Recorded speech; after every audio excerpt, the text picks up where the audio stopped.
Alors après, dans vos différentes pratiques aussi, est-ce que vous constatez que le changement d'alimentation des gens peut avoir un impact sur notamment la rémunération des producteurs, la pérennité des exploitations, tant dans le collectif où vous avez des producteurs, autant dans Interbio où Hum, Julie était en contact avec les euh, producteurs. Quel avantage, on va dire, pour un producteur de vendre ses produits localement?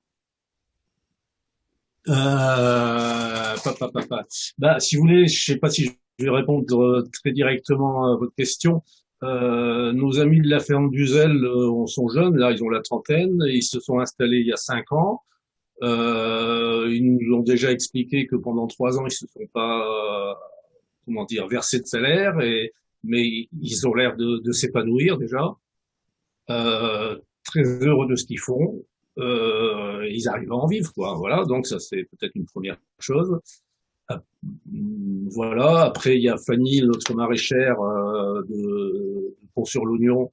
Bah, elle a démarré un peu plus tard. Nous, on a envie de l'encourager parce que ses produits nous intéressent et puis l'idée est bonne, quoi. Donc après, quant à dire si comment on vit du bio, ben je suis pas trop bien placé en tant que citoyen pour le dire. Par contre, je peux peut-être quand même dire que parfois on vit très très mal du non bio et vous avez tous vu enfin beaucoup d'entre vous ont vu le film de comment il s'appelle, La Canée là, comment s'appelle ce film, Au nom de la terre, je crois, qui parle du suicide des paysans, hein, qui sont dans le système industriel et qu'on pousse à s'endetter, etc. Eux vivent mal, quoi, c'est sûr, hein. C'est très sûr. Sur- Et Ju- après, il y a les très gros industriels, j'allais dire, qui s'en sortent, mais la vie de paysan, c'est pas toujours facile. Et Julie, Et j'ai pardon. connu, tiens, pour ceux qui sont à côté de Rougemont, j'ai fait la connaissance par hasard. Peut-être qu'il écoute, c'est Monsieur Sando à Morchamp, je crois. Et c'était assez très très parlant de la vie.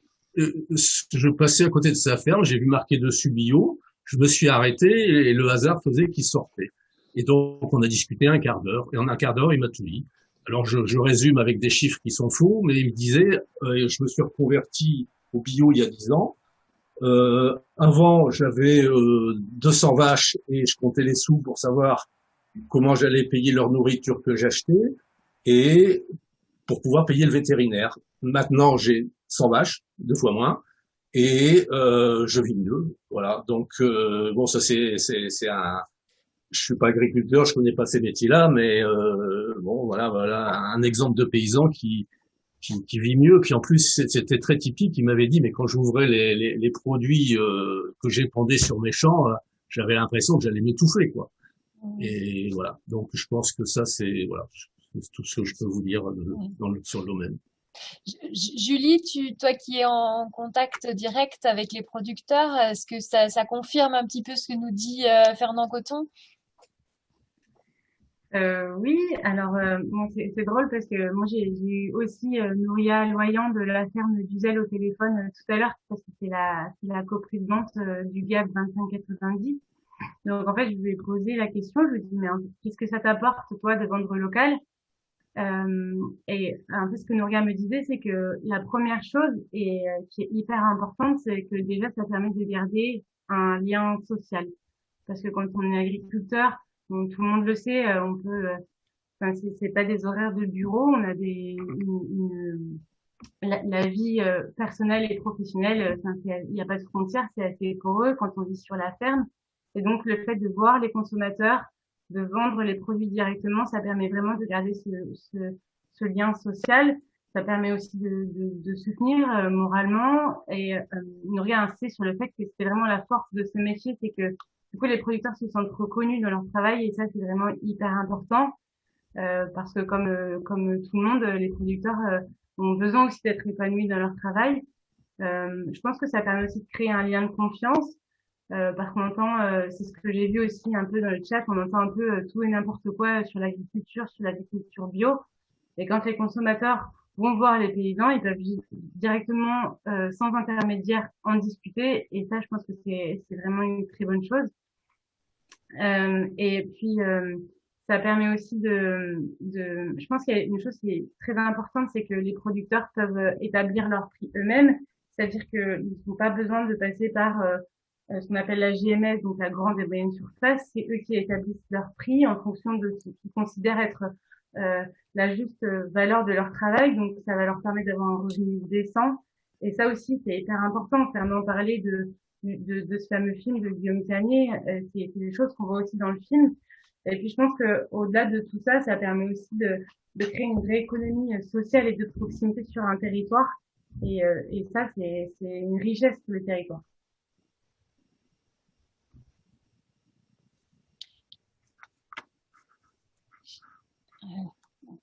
Est-ce que, est-ce qu'en même temps, parce qu'on sait que les changements, enfin la conversion en tout cas vers le bio ou en tout cas vers de l'agriculture raisonnée a un impact aussi sur l'environnement? Est-ce que on a quelques données sur l'impact, voilà, environnemental d'un changement de pratiques agricoles qui serait influencé par les pratiques de la changement de notre alimentation?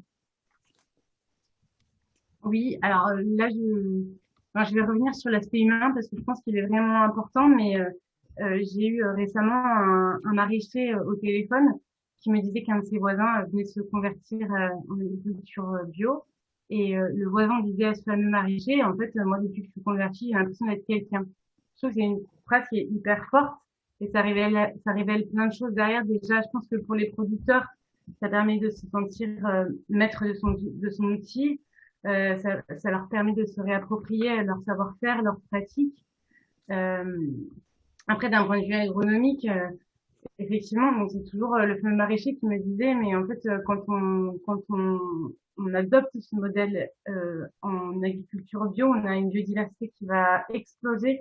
On va avoir des pollinisateurs arriver, des mammifères, et voilà. Bon, là, j'ai l'impression de vous dépeindre une image un peu cucu, un peu idylliste, un peu idyllique, pardon, mais c'est aussi le cas. En fait, je pense qu'on n'est plus, quand on passe en agriculture bio, on va plus être dans une logique de suppression, on va être et de destruction de la vie, on va juste être dans une logique de ben voilà, mon terrain il est comme ça, d'un point de vue agronomique, il faut qu'on s'adapte. Et ça, déjà, je pense, une logique humainement, c'est plus facile d'avoir ce schéma-là. Euh, Après, je crois qu'il y a un chiffre qui est vraiment important sur notamment enfin, l'agriculture et les émissions de gaz à effet de serre. En fait, ce qu'il faut savoir, c'est que pour un produit, en fait, le bilan carbone d'un produit, si vous voulez, c'est 57%. Enfin, c'est-à-dire que quand on produit un produit, je me répète, euh, c'est euh, c'est le mode de production qui va représenter 57% de son bilan carbone. Et par exemple, si on a sur un hectare, on va épandre 100 kilos d'azote sur un hectare, c'est comme ça représente 10 000 kilomètres parcourus en voiture. Donc c'est aussi que les pommes, elles sont traitées 37 fois par an en conventionnel. Et, euh, et par exemple, quand on choisit de faire de rentrer dans un modèle d'élevage bio, on va essayer d'être le plus résilient possible et le plus autonome possible, et on va pouvoir se dégager d'un schéma qui demande souvent aux éleveurs de s'approvisionner, enfin d'acheter des produits pour alimenter leur bétail, face à par exemple du soja qui vient d'Amérique du Sud. Et puis donc j'ai parlé tout à l'heure de cet aspect de l'eau, hein, où on va en fait, le contribuable va vraiment porter cette facture et qui est diluée, alors qu'en agriculture bio, on achète un produit, enfin, surtout en local, on va acheter un produit au juste prix qui va rémunérer le producteur et qui va pas détruire la vie. Voilà. Merci, merci Julie. Peut-être la parole à Gwendoline, notre envoyée spéciale sur le chat, juste pour voir les dernières réactions. J'ai vu quelque chose autour de la viande.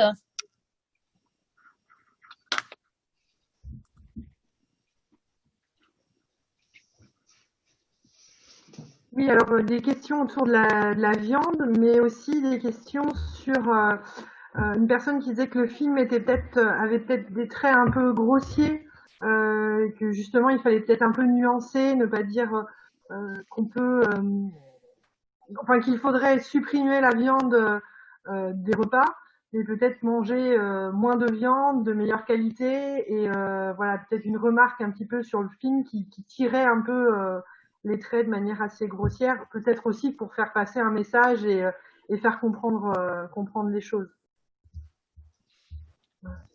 Raphaël, peut-être du coup une réaction sur cette question. Effectivement, le changement d'alimentation, souvent on pense en premier à la viande et en tout cas moins de viande, alors jusqu'à plus de viande, parce que c'est difficilement souvent possible. Mais est-ce que déjà une diminution de la viande ou une plus grande variété aussi dans l'alimentation, voilà, qu'est-ce que vous pouvez en dire? C'est vrai qu'on consomme depuis quelques quarantaine d'années beaucoup d'aliments raffinés qui se conservent très longtemps, du coup dont on a enlevé toutes les protéines dans les végétales. On mange moins de légumineuses et la quantité au niveau de la viande qui a été recommandée par le gouvernement a fait chuter la qualité et du coup la qualité de vie des éleveurs aussi et puis des animaux. Donc, les recommandations du repas équilibré sont-elles encore adaptées? Après, elles permettent à avoir quand même des produits de qualité puisqu'ils demandent par exemple d'avoir tant de viande noble. Mais qu'est-ce que ça veut dire? Donc, en fréquence, par exemple, c'est deux repas sur 20, des morceaux de viande entiers, c'est-à-dire pas texturés, pas des nuggets, par exemple. Donc, les fréquences, elles se sont assouplies avec la loi du repas végétarien, avec Egalim. Donc, en effet, on peut avoir une moindre consommation de viande. Et après, ça prend du temps que ça passe dans les mœurs, dans nos conceptions de qu'est-ce qu'est un repas sans viande. Parce que pour beaucoup, c'est pas un repas. Vu que depuis 20 ans, on a les mêmes recommandations du repas équilibré où la viande a une place principale. Donc après, il y a par exemple un cuistot en Angleterre qui fait faire aux élèves des cantines des nuggets en mode industriel avec justement des produits pas très nobles. Et après, en le faisant paner. Donc on peut faire aussi, on peut remplacer de la panure par des germes de blé qui est plus intéressant nutritionnellement.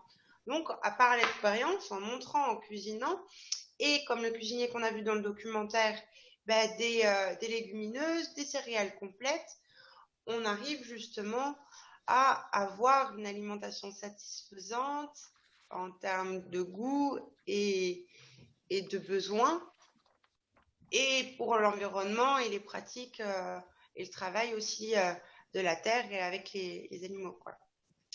Donc après, le risque de carence en B12, la B12 peut être produite par de la spiruline dans certaines conditions, on travaille dessus. Les personnes qui ne consomment pas de viande ont des supplémentations par leur médecin. On peut très bien vivre sans viande, après à différentes échelles. On peut manquer d'iode, on peut manquer d'acides gras essentiels, mais voilà, on peut y arriver, ça se travaille. Oui, puis Voilà. on parle de viande, mais on parle aussi de protéines, hein. Souvent, vous Oui. aviez parlé aussi de varier les sources de protéines, notamment végétales. On parle souvent maintenant des légumineuses. Il y a même des fois une Voilà. filière agricole de développement des légumineuses qui essayent Donc en d'émerger effet, il y aussi. a la complémentarité entre céréales complètes et légumineuses.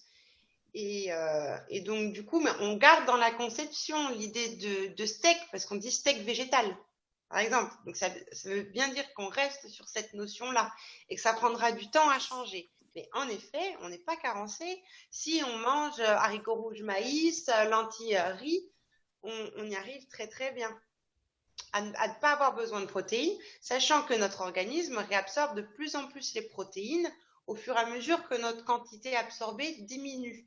Et notre corps va mettre 3 semaines à s'adapter. C'est-à-dire que si on mange beaucoup de protéines, on va beaucoup en uriner. Et puis, moins on va en manger, plus on va les réabsorber. Ce qui demande une transition qui doit être de qualité pour ne pas manquer d'acides aminés essentiels en prenant des céréales complètes variées et des légumineuses. Et il y a beaucoup de plus de produits qui existent, par exemple, avec la fermentation, ces merveilleux organismes qui permettent de faire du fromage, qui permettent de faire des sojas avec des sécrétions de vitamines, etc., qui permettent d'avoir des produits enrichis puis de bonne conservation. On a maintenant des céréales de légumineuses qui sont fermentées. Donc, avec une valeur et une biodisponibilité des nutriments augmentée. Donc, il y a plein de choses intéressantes qui se font. Après, c'est vraiment en pratique dans les cuisines que ça doit changer, d'où en ce moment les fonctionnaires territoriaux qui sont en train d'être formés justement à la cuisine des légumineuses, à la découpe de légumes et de fruits qui doivent revenir aussi, parce que du coup, une assiette doit avoir du relief et pas que autour de la viande. L'accompagnement doit être aussi varié, coloré, etc. Donc voilà, pour moi, c'est via la cuisine. Et puis le développement de filières de céréales variées avec des variétés aussi anciennes qui vont être sur des propriétés nutritionnelles super intéressantes. Parce que la sélection variétale a appauvri beaucoup en termes de nutriments. Avant, par exemple, les poivrons étaient bien plus amers parce que bien plus riches en tanins qui protégeaient la plante et qui nous sont utiles également. Et aujourd'hui, on a privilégié la quantité et on a, parce qu'aussi le goût est plus acceptable, sélectionné des variétés moins intéressantes nutritionnellement, parce qu'on ne les a pas sélectionnées justement pour la nutrition, mais pour la rentabilité. D'où l'intérêt. D'où l'intérêt d'avoir une alimentation locale, parce que fraîche aussi, parce que sociale, avec voilà, un poulet qui a couru, on le sent, un goût différent, mais il faut l'expérimenter. Voilà. Donc, des ateliers à des chaînes, à Bouge tes chaînes, du coup. C'est ça. On l'a vu un petit peu dans le chat, hein, c'était ce besoin aussi que vous faites tous ressortir, les intervenants, comme ce besoin d'accompagnement aussi au changement alimentaire. Et Oui. vous le dites bien, hein, c'est que ça doit se faire sur la durée pour le corps, ça doit se faire aussi dans la durée pour les habitudes et pour maintenir aussi un système alimentaire plus durable et du coup pour trouver des habitudes de consommation aussi qui soient plus une résilience. voilà, une résilience sur le long terme, c'est certain. J'ai envie de vous demander, parce que c'est 8 heures et que c'est bientôt l'heure du repas pour certains, une petite recette alors du coup d'un petit plat équilibré avec je ne sais pas, des légumineuses ou quelque chose de rapidement faisable comme ça pour commencer déjà à changer notre alimentation. Alors, je vais vous inciter à cuisiner les fans, parce que du coup, par exemple en Afrique ou à La Réunion, on appelle ça des blettes, et ça veut dire les blettes de radis, de carottes, donc tout ce qui est le vert qu'on mange pas. Et donc, vous pouvez les cuire, les faire revenir, bien les laver, parce que parfois il y a de la terre là-dedans, ça passe à travers. Et puis les faire revenir avec un peu d'huile d'olive ou de beurre, les mixer, mettre un peu de crème fermière, pas beaucoup, ce qui est beaucoup mieux que la crème allégée, parce que là, on se fait arnaquer à coup sûr avec dedans des algues, des choses comme ça. Et donc, voilà, je vous inciterai à cuisiner tout ce verre-là et à essayer de mettre plein de couleurs avec justement plein de variétés, de faire des poêlés. Donc, tout simplement, cuisiner plus de légumes parce qu'en plus, ça protège du Covid. Il y a 30 études qui sont parues sur PubMed qui montrent justement que ça protège pas de l'invasion, même s'ils travaillent sur un spray, mais en tout cas, ça protège des symptômes. Donc, notre alimentation nous défend. Et donc, ça, avec les tanins, les couleurs. Voilà. Donc, sinon, il y a une recette qui est sur le site de la ville de Besançon, que je vous mettrai en lien. Un mail peut-être circulera avec des informations. Ou sinon, je vais essayer de me mettre à Facebook et de mettre des choses dessus. Voilà. Mais Voilà, Alors, cuisiner les vers, les fans, c'est super intéressant. Voilà, merci. nutritionnellement aussi. C'est sûr. Alors, justement, vous faisiez aussi référence à la loi Egalim tout à l'heure, hein. Mm. Gwendoline vous a mis un lien pour bien comprendre. C'est une loi qui permet, dans les restaurations collectives, qui incite à consommer 50% de produits de qualité avec des labels et autres, dont 20% de produits bio, et qui aussi incite à une baisse du gaspillage Ouais. importante dans la restauration collective. D'où voilà, c'est ce petit encore cette petite recette qui peut l'aider aussi à participer au gaspillage, à la lutte contre le gaspillage alimentaire. Gwendoline, est-ce qu'on a encore quelques questions sur le chat ou on arrive à peu près au bout? Sinon, j'ai une recette plaisir aussi pour les amateurs de chocolat. Vous mixez 400 grammes de potimarron avec 200 grammes de chocolat fondu en fonction de votre goût. Vous mixez la chair de potimarron cuit avec la peau. Vous mixez, vous en faites une purée. Vous rajoutez le chocolat fondu. Vous laissez au frais une nuit. Ça vous fait une mousse au chocolat au potimarron, pas compliquée et très saine. Très saine. Et c'est la saison en plus des courges. Donc vous en trouverez certainement sur les marchés de Rougemont et Cubrial, le point de dépôt du collectif.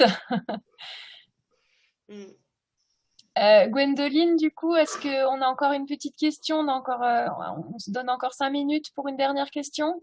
Alors on arrive à la fin des questions, mais on a une remarque sur et localement au niveau des collectivités, qu'est-ce qui est envisagé pour la transition alimentaire.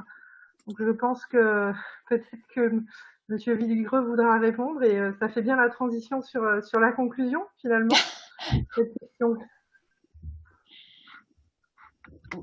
Oui, alors si Monsieur Vigreux, donc président du PETR, veut répondre, et puis en même temps, effectivement, ce sera la fin du débat. On avait promis de vous rendre quand même libre pour aller manger. Donc, je vous laisse la parole, Monsieur Vigreux. Ouais, donc déjà un grand merci en fait. Vous m'entendez? Oui, d'accord. Oui, Donc bon, déjà un grand merci en fait aux organisateurs de ce débat, qui a été réalisé donc sous l'égide de Charles Picard, hein, qui est vice-président chargé notamment des filières locales au sein du PETR, aux équipes du PETR qui ont monté ce débat, à Béatrice en particulier, puis évidemment à tous les intervenants qui nous ont permis aussi de nous ouvrir, en tout cas pour moi, les chakras sur un certain nombre de sujets. Bon, moi je vous dis pas que j'arrêterai la viande demain parce que j'aime bien quand même prendre de temps en temps, avec modération, un peu de viande avec un bon verre de vin, mais en effet, ça permet quand même de poser les débats. Et c'est vrai que ça fait plaisir d'avoir un débat dans cette période de confinement en particulier, où dès qu'on allume la télé, on nous dit en fait ce qu'on doit faire, et je serais tenté de dire même ce qu'on n'a pas le droit de faire. Là, pour une fois, au moins, le film pose des sujets et ça permet vraiment de pouvoir, voilà, se faire son opinion et de construire. Je constate que ce qui est toujours malheureux, en fait, c'est que ces prises de conscience, elles arrivent toujours au moment où on est au pied du mur. Je repense à ce maire, en fait, qui a engagé donc sa démarche de bio dans ses cantines scolaires quand arrivait le scandale de la vache folle. Et puis aujourd'hui, finalement, ces débats de bien manger, de mieux manger, ils interviennent aussi dans une période où on voit voilà, on est confiné, c'est lié à un virus, on suspecte que ce virus il soit lié au fait que les espèces se soient rapprochées et se soient transmises. Donc, euh, donc voilà, c'est toujours dans les moments de crise qu'on se pose finalement les vrais sujets. Mais finalement, j'ai envie de reprendre une expression qui est en ce moment à la mode. Vous le verrez sur les réseaux sociaux. C'est plus que jamais le local, c'est vital. Voilà, je crois on a besoin de faire vivre nos territoires. Je crois vraiment à cette notion d'écosystème parce que c'est vrai que autant je crois vraiment aux circuits courts, aux filières. Autant sur les territoires, on peut pas forcément toujours tout trouver. Moi, je pense par exemple au maraîchage. C'est vrai que pour nous, dans le Doubs central, il y en a, mais c'est pas sur son territoire qu'il y en a le plus. Donc, faut le développer, mais peut-être qu'il faut développer aussi des partenariats pour permettre en fait justement de mieux fonctionner, d'apporter plus facilement en fait des produits frais chez nous, refaire venir la culture du marché. Je crois que c'est quelque chose qui est fondamental. Il y a des initiatives qui sont régulièrement lancées. C'est des habitudes à prendre parce que c'est vrai que des fois, c'est un peu décevant. Il y a des tentatives qui sont faites. Moi, je crois que les pouvoirs publics, alors ça dépend ce qu'on entend aussi par pouvoir public, parce que nous, à l'échelon local, c'est certain qu'on essaie d'agir. On parle des cantines, alors c'est plutôt géré en fait au niveau des communautés de communes, mais il y a des initiatives en fait qui sont régulièrement faites, donc au niveau du PETR bien évidemment, pour mettre en avant nos filières locales, que ce soit d'ailleurs pour la filière alimentaire, mais je pense aussi, et Charles, c'est un sujet sur lequel il est complètement intarissable, c'est la filière bois, où notamment on conditionne nos aides, par exemple Leader, les fonds européens, sur des projets à ce que le bois local soit utilisé. Donc, je crois vraiment que cette notion de local, de proximité, de finalement utiliser les produits qu'on connaît, qui sont produits par des gens que l'on côtoie, où on peut aller voir comment ils produisent, qui sont des gens passionnés, qui n'hésiteront pas aussi à ouvrir leurs portes pour montrer finalement comment ils produisent leurs aliments. C'est quelque chose d'extrêmement important et qu'il faut développer. En tout cas, nous, au niveau du PETR, on s'y attelle, on s'attelle en fait à ce que nos filières soient connues et qu'il y ait une économie aussi qui en vive derrière, parce que c'est quelque chose qui est important, c'est que le producteur puisse vivre et bien vivre de son métier. En effet, il y a ce film très touchant Au nom de la terre qui, je crois, plus que jamais, en fait, pose des vraies questions, en fait, hein. Est-ce qu'aujourd'hui, l'agroalimentaire n'est pas allé non plus trop loin?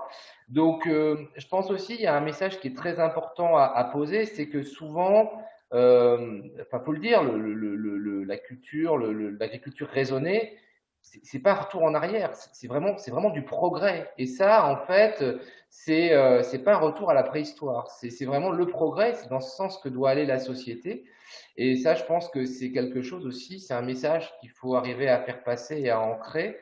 Je pense qu'il y a un vrai sujet de formation.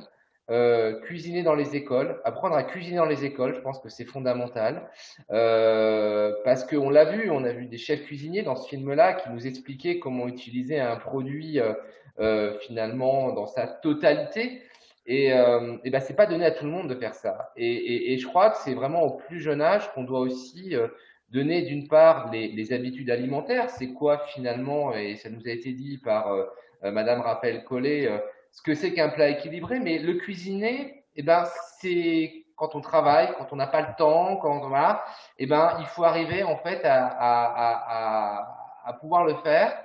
Et j'avais vu comme ça un chef cuisinier qui expliquait que finalement cuisiner des produits sains, ben ça se fait. Il faut juste se préparer le week-end, c'est tupperware pour le midi. Voilà, donc c'est vraiment des habitudes à prendre et un rythme de vie à prendre. Et en tout cas, voilà, moi je remercie les organisateurs de ce débat parce que ça pose vraiment des sujets, ça nous ouvre nos chakras.